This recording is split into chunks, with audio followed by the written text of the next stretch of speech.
그러면 한반도 도발을 한 중국 입장에서는 일본 영토로 공격할 수밖에 없게 돼요. 그럼 일본에 끌려 들어오게 돼요. 그래서 여기는 뭐 집단 안보 체제조차도 필요 없을 정도로 서로 다 엮여 있는 상태라서 오히려 군사기술 동맹, 그다음에 무기 생산 동맹으로 이렇게 퍽 치고 나가 버리니까 이제 굉장히 강화될 수 있는 거죠. 그 측면이 빠져 있던 건데. 예. 그리고 이런 식의 기술과 생산에 관한 동맹이 21세기 동맹이다, 이게. 그런 얘기를 하고 있습니다. 예. 자, 뭐 한미동맹 그거 미국 언제까지 믿을 수 있냐? 미국 어떻게 믿어요? 미국을 믿는 게 아니라 미국의 처지를 믿는 거죠. 즉 다시 말하자면 미국이 중국을 제압 순치하고 세계를 경영하는 것을 포기할 수 없는 나라다. 그게 미국 팔자다. 미국이 중국 제압 순치를 시장 가지고 하려고 그랬죠. 그래가지고 헤맸지. 타락 친중 글로벌리즘 30년. 미국이 그렇게 그 엉터리 같은 생각에 빠지니까 우리는 경제적으로는 이득을 받지만 정신적으로는 우리 굉장히 고생한 거죠. 그래서 지금 이런 그 썩어 빠진 그런 풍조들이 생긴 게 종중 뭐 종북 풍조가 생긴 게 다 그래서 생긴 거죠. 그 중국이 자유화되고 이 문화 심리가 순치될 때까지 미국은 중국과 맞겨럴 수밖에 없고요. 그 처지가 또 세계 질서를 유지 관리하는 것이 미국의 운명이고요. 그 처지가 그래요. 미국은 그걸 떠나게 되면 국가가 해체될 지경이고 나라가 망합니다. 우리는 미국의 처지를 믿는 거지 미국을 신뢰하는 게 아니에요. 미국 그 자체를 두 글자를 신뢰하는 게 아니에요. 그래서 가끔 보면은 어떻게 미국을 신뢰할 수 있습니까? 우리 핵무장해야 됩니다. 뭐 이런 그 논지에 그 말씀을 하시는 분들이 계시는데 뭐 그 말씀도 뭐 괜찮은데 저는 생각이 달라요. 그다음에 두 번째, 미국은 그럼 한국 어떻게 믿냐? 한국이란 두 글자를 미국이 못 믿죠. 미국이 믿는 거는 한국의 처지, 한국의 운명을 믿는 거예요. 얘들 보니까 2000년 동안 반중하면서 살아온 애들이네. 반중할 수밖에 없네. 운명적으로 그리고 그 미국, 그 중국이나 일본 이 사이에 끼어갖고 자기 살아보려고 운명적으로 얘들은 자유, 개방, 민주주의를 추구할 수밖에 없네. 얘들 처지야말로 우리의 가장 든든한 파트너가 될 수 있는 처지네. 그러니까 우리도 미국이란 두 글자가 아니라 미국의 처지를 믿는 거고, 그걸 통찰하고 그걸 신뢰하는 거고, 미국도 한국이란 두 글자가 아니라 한국의 운명, 한국의 처지를 통찰하고 신뢰하는 거예요. 그래서 이 동맹이 굉장히 좋은 동맹입니다. 그 베이스가 무지하게 튼튼한 동맹이죠. 자, 그러면 한미동맹은 중국이 자유화되고 중국 사람들의 문화와 심리가 확실하게 순치될 때까지 이어질 수밖에 없는데 미국이 그런 스탠스를 취하는 한. 근데 뭐 중국이 그렇게 쉽게 일부 좀 바뀌다가 또 틈만 나면 또 빠꾸 오라이 되돌아가려 그러고 그러겠죠. 3,500년짜리 뿌리인데. 예. 이렇게 한국을 볼 때 미국이 그 운명과 처지를 신뢰할 수밖에 없다는 점이 바로 이 동아시아 3국에서 한국을 중국 혹은 일본과 완전히 구별짓는 그러한 측면이라고 생각이 들어요. 그런 게 이제 그 의로운 민족 뭐 그런 책 쓴 그 아데 오르넨가, 네, 저기 어디야, 하버드대 교수, 그런 사람들의 그 책에 기본 깔려 있는 그 컨셉이 다 그런 거죠. 근데 이제 그러다 보니까 지금 미국이 제자리로 돌아오고 있거든요. 그럼 뭐 트럼프가 되면 뭐 중국 관리 포기하는 거 아니냐, 뭐 고립주의 아니냐인데, 트럼프는 그 손오공 머리에 뒤집어 씌우는 긴고화를 쓰게 되는 것 같아요. 그래서 뭐 된다 그래도 무슨 그 대형 사고 없을 거라는 생각이 듭니다. 제가 그 전번에 말씀드렸죠. AFPI, 그러니까 미국 우선주의 정책 연구소에서 나온 그 저런 것들을 보면 그 정확하게 보고 있어요. 중국에 대해서도 또 한국에 대해서도 심지어 주한미군에 대해서 이런 구절이 있다고 전에 말씀드렸죠. 인용하는 겁니다. 주한미군은 중국이 서태평양 지역에서 광범위한 도발을 일으킬 때 북한을 내세워서 한반도 전선을 열도록 들쑤시는 것을 가로막아주는 방파제이다. 따라서 한미 동맹군은 타이완 인근에 출동하기 어려운 붙박이 성격이 있다. 아니 세상에 그렇게 써 있어요. 트럼프 그 브레인 집단이 만든 US Security Review에서, 그러니까 미국 안보 태세 검토라는 그 전략 문건에서. 그래서 뭐 트럼프 됐다 그래가지고 막 그 고립주의로 막 가로 퍼질 것 같지는 않아요. 동아시아에 관해서, 한반도에 관해서는. 유럽에 대해서는 굉장히 깽깽거릴 겁니다. 무지하게 갈굴 거예요. 야, 우크라 계속 그거 하려면 너 유럽이 좀 더 많이 기여해야 돼. 이런 식으로 굉장히 갈굴 겁니다. 유럽에 대해서는. 그래서 이제 한미동맹이 이렇게 중충화 다면화되고 있는데요. 아래서부터 보죠. 저는 아래를 좋아해서. 처음 출발 때부터 북한 제압, 중국 억제예요. 그 처음에 이제 소련 억제까지 포함되어 있죠. 제가 거듭 말씀드리지만 1953년에 이제 아이젠하워, 그 아이크는 고립주의자거든. 그 뭐 한국 우리 언제부터 우리 한국 한다고. 그 사람도 많이 죽었고 한 3, 4만 죽었고 말이야. 빨리 방 빼서 집에 와야지. 아이크는 그런 관점이거든요.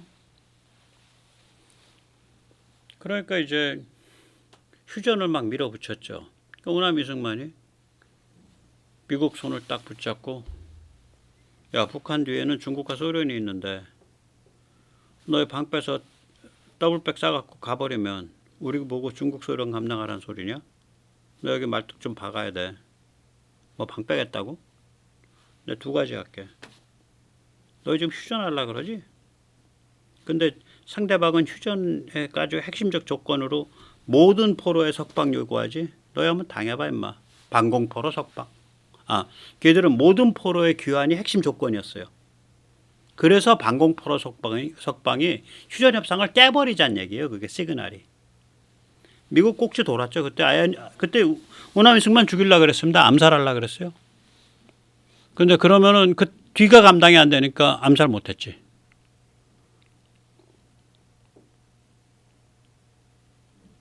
그러면서 계속 시그널 보내는 거지. 야, 한미동맹 안 맺어주면 너희가 뭐 휴전에 뭐 서명을 하던 말던 어차피 우리는 그 문서에 서명 안 할 거니까 하던 말던 우리는 계속 전쟁할 거야. 너희 잘해봐라. 왜냐? 북한 뒤에 중국하고 소련이 있어 임마. 그래서 우리는 이 두 개가 한미동맹의 기초예요. 북한 제압, 중국 제압이. 처음부터 그래요. 그래서 이 엘브리츠 콜비 자칭 혹은 조선일보나 한국 언론이 씌워준, 그 사람 절대로 그렇게 안 될 텐데, 트럼프가 집권할 경우에 국가안보보좌관 간다고들 여기서 떠드는. 그래서 조선일보는 드디어는 아시아 리더십 컨퍼런스에 딱 미국 대표 선수로까지 불러들인. 조선일보가 눈이 삐었죠. 거기 눈 많이 삐어 있습니다 요새. 엘브리츠 콜비 듣보잡 관종은 그렇게 말을 하죠. 우리는 중국을 막아야 돼요. 중국을 막아야 되기 때문에 주한미군을 유지할 필요가 없습니다. 예, 방 빼야죠. 그 왜 그러냐? 아까 말한 그 AFPI 정말 선수들, 정말 트럼프주의의 브레인들이 주한미군은 이거는 중국이 문제 일으키는 걸 막는 군대라서 이건 방 못 뺀다라고 쓴 거, 그 문서가 만들어질 때 엘브리츠 콜비가 못 겪거든. 자기는 이제 찬밥이거든. 그러니까 날 좀 보소 관종을 하는 거예요. 관종을. 그 무슨 대단한 발언이라고 그걸 다 그냥 해갖고 띄우고 있는 한국 언론, 그걸 아시아 리더십 컨퍼런스에 비싼 돈 주셔서 모시는 조선일보, 잘 놀고 계시는군요. 예, 그렇게들 하십시오. 예. 근데 이게 발전을 해가지고 이게 한편으로는 군사기술 무기동맹이 됐죠. 서방에서 무기 필요한 건 우리가 다 만들어줘. 빨리빨리 만드는 건. 그 다음에 앞으로는요, 미국 무기는 점점 더 이게 그 우주인을 고문해서 만드는 그 초고급성 무기가 되는지 뭐 이래가지고 수출이 불가능하거나 수출이 극히 제한되거나 혹은 범용 무기 만들면은 경쟁력이 없는 그런 상태가 됐어요. 미국 군수산업이. 아니 심지어 이제 배까지 우리한테 와서 우리 사실은 그거죠. 배가 미국 법에 의해서 미국에서 만들어야 되니까 배를 블럭으로 만들어서 미국으로 가져가서 미국에서 조립만 하면 되잖아. 아마 그런 식으로 갈 거예요. 지금 그거 해달라 그런 거예요. 그게. 그래서 이 서방 기술과 무기 동맹, 서방의 군사 기술 무기 동맹이 된 거죠. 우리가 미국하고. 미국하고 또 핵 동맹이 됐고, 이건 북 핵작전 계획을 같이 만들고 원칙을 세우고 이걸 여기까지 올라간 거죠. 그런데 거기서 끝나는 게 아니라 경제 동맹이 또 따라 들어가죠. 칩, 배터리, 원전, 자동차 뿐만 아니라 중국이 지금 베트남이랑 손잡아서 베트남을 대중포위망으로 결합시키려고 하고 있잖아. 근데 베트남 가서 제일 많이 투자한 나라가 어디야? 한국이네. 특히 삼성. 뿐만 아니라 중소기업들 그전부터 베트남으로 가서 엄청 투자했잖아요. 그러니까 탈중국 공급망을 개발하는데 핵심적이 아니에요. 만약에 방글라데시가 인도랑 척을 지고 중국이랑 붙어버리면 정말 그 인도양 아주 뒤집힙니다. 근데 방글라데시가 전통적인 인도와의 관계를 유지하면서 중국과 거리를 유지하고 있거든요. 왜 그러냐? 왜 그러냐? 그 이유 중에 하나는 한국이 방글라데시 가서 탈중국 공급망 엄청 개발해 준 것도 이후에 그 10%는 작동하고 있을 거예요. 10%는. 어마무시한 일 한 거예요, 우리. 그게 왜 그러냐면요. 그 아시지만은 인도의 그 이쪽 그러니까 이 그 오른편 그러니까 동쪽 끄트머리 위로 올라가면 인도의 동쪽 끄트머리 위로 올라가면은 아르나찰 프라데시라는 데가 있죠. 그게 그 병목이잖아. 올라가는 길이 조그매. 북서쪽에는 부탄이 있고 남동쪽에는 방글라데시가 있어요. 두 나라 사이로 뭐 좁은 골목 지나듯이 올라가면 이제 이렇게 펑퍼짐한 이런 풍선같이 터진 방이 나와요. 공간이. 그게 아르나찰 프라데시예요. 아 지금 저기 뭐야 중국은 거기가 다 자기 거라는 거 아니요. 그 운남 지역이랑 통하는 자기 땅이라는 거 아니에요. 그게. 그러니까 만약에 방글라데시가 인도 뒤통수 때리면요. 방글라데시는 인도랑 원래 굉장히 관계가 깊습니다.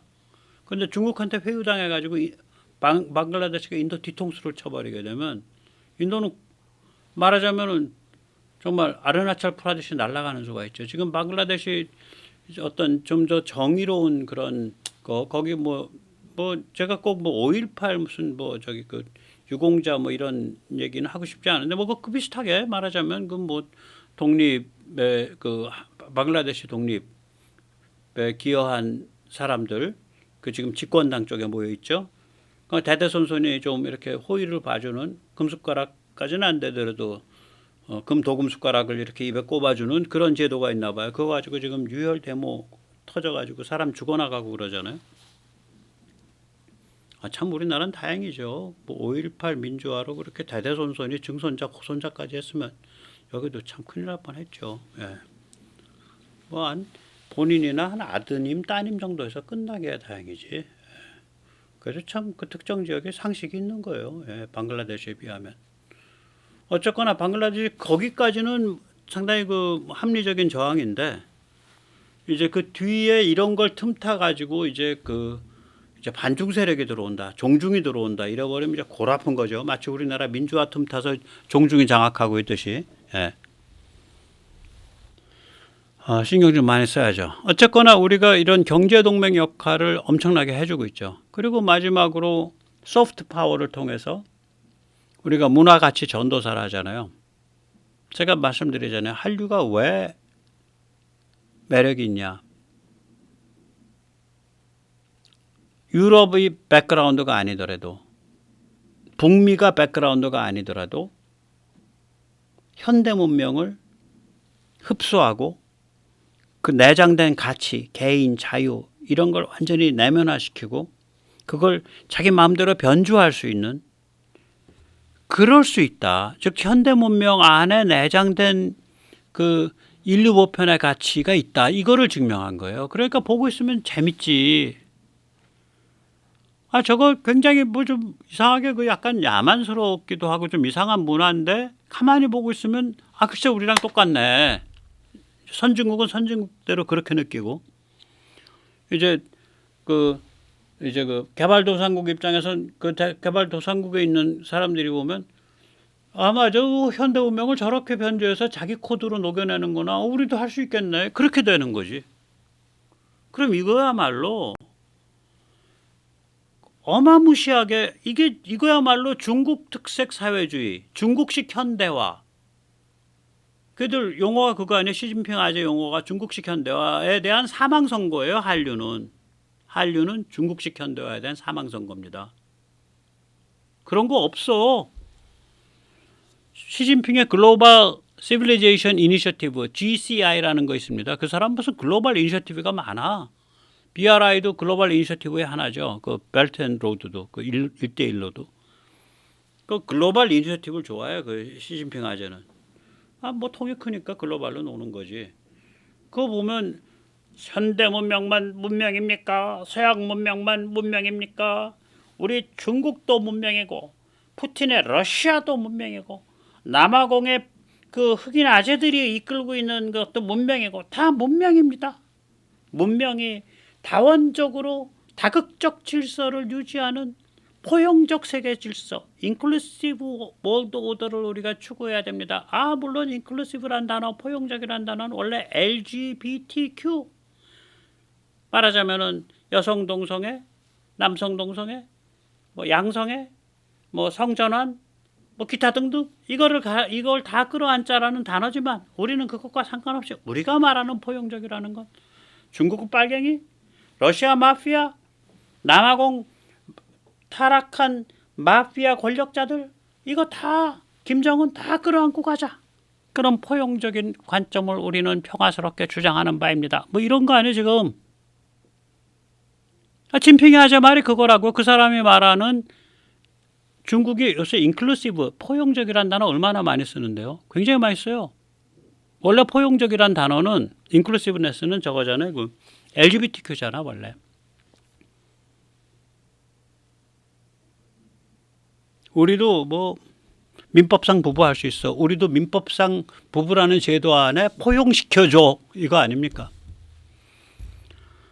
잘 모르겠어요. 어쨌거나.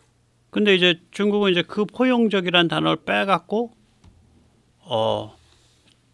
중국 문명, 현대 문명, 푸틴 주유소 마피아 문명, 뭐 김정은의 김일성 문명 이거 다 문명이다 이거요. 이거 다 포용해서 평화스럽게 가야 된다 이거요. 그때 평화는 누가 정하냐? 중국이 정하는 거죠. 평화를 어기는 건 누가 처벌하냐? 중국이 처벌하죠. 네. 그거죠. 그래서 한류야말로 이런 중국식 현대화, 그 다음에 중국이 말하는 바의 중국 문명, 포용적 다원적 문명 질서 속에서의 중국 문명 이런 것이 다 개 노가리다라고 매일매일 방송해주고 있는 게 한류예요. 이거 미국이 돈 내고 어떻게 만들어 이걸? 돈으로 어떻게 해봐? 그래서 이 한미동맹은 이거 보통 동맹이 아닙니다. 그러니까 저보고 미국을 어떻게 믿습니까? 동맹이 어떻게 영원합니까? 동맹 영원하지도 않고요. 미국 믿지도 않아요. 미국의 처지를 관찰하세요. 동시에 한국의 처지를 관찰하세요. 네, 오늘 여기까지 모시겠습니다. 감사합니다.